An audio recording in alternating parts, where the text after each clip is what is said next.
Well, first of all, Tim?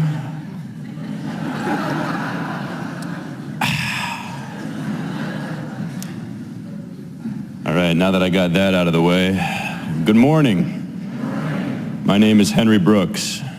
In June, I'll be graduating from Edina High School. And in the fall, I'll be attending Denison University in Ohio to study environmental science and play football. Now, despite what all of this might lead you to think, I was not always so studious. For those of you who had me in your Sunday school classes, you might know that I was in fact quite the troublemaker.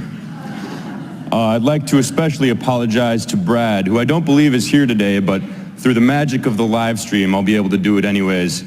I'm sorry, Brad. I was anything but a cherub.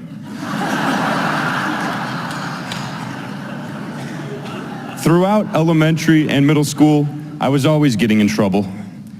I had a tumultuous childhood, much like the lives of the Jews during the Babylonian captivity. Life was uncertain, chaotic. Jeremiah speaks about the lack of hope during this time. I had that same feeling. My grades were terrible. I didn't really feel like I fit in, and teachers would always tell my parents at conferences, "Oh, he's got so much potential." Well, fast forward to my freshman year at homecoming game, I thought that I had found a pretty funny way to stir up some trouble. Heart pounding, I waited anxiously on the outskirts of Coleman Stadium for the marching band and the homecoming court to clear the field. I may have been a troublemaker, but I didn't want to ruin anybody's big night. I took in a deep breath of crisp fall air and clenched my clammy hands before stripping down to nothing but my little Edina green underwear and a football helmet. I began my brisk jog towards the tall, chain-linked fence surrounding the stadium. I cleared the fence and then I took off, full stride, feeling the ground under my feet go from damp grass to track to AstroTurf. The crowd erupted as I dashed around on the field, striking the flex, the airplane, and taking in all the laughter and the cheers. 10 days later, I found myself sitting in the principal's office at Valley View Middle School. Towering over me was Bruce Locklear, principal of the high school, along with 3 others from his administrative posse.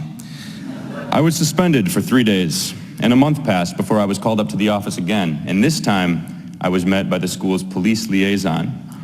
He handed me a small pink slip that read, "Notice of citation for disorderly conduct."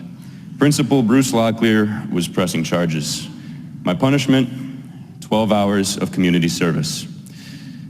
I started my volunteering here at Westminster, serving at Feast. And after fulfilling my hours, I continued to volunteer there. The regulars knew me by name, and I knew them.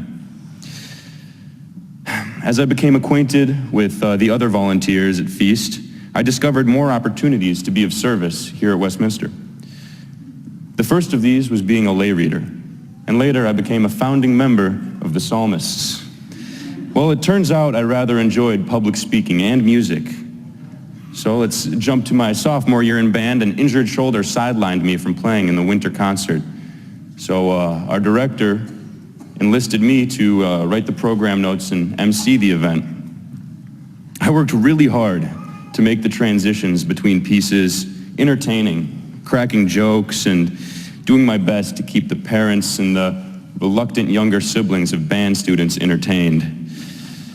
This is a role I reprised my junior year and then again this year as the host of our annual Pops concert.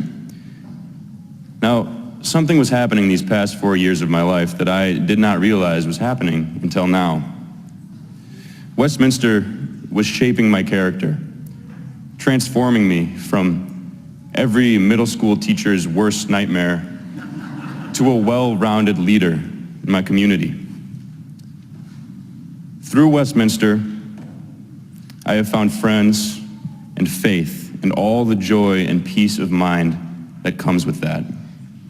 Jeremiah says, "For surely I know the plans I have for you, says the Lord. Plans for your welfare and not for harm, to give you a future with hope. Then, when you call upon me and come and pray to me, I will hear you. When you search for me, you will find me. I'd like to end this with another little anecdote from the football field.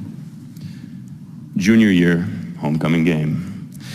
Eye black smeared across my cheeks and clarinet in hand, I was running back to the bench to grab my helmet and pack up my clarinet and run back into the locker room, catch the end of Coach's halftime speech.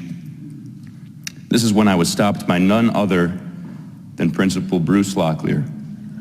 "Well done, thank you, that was wonderful," he declared to me in his southern drawl, vigorously shaking my hand. I wondered if he remembered me, or if he saw a different person entirely. Thank you.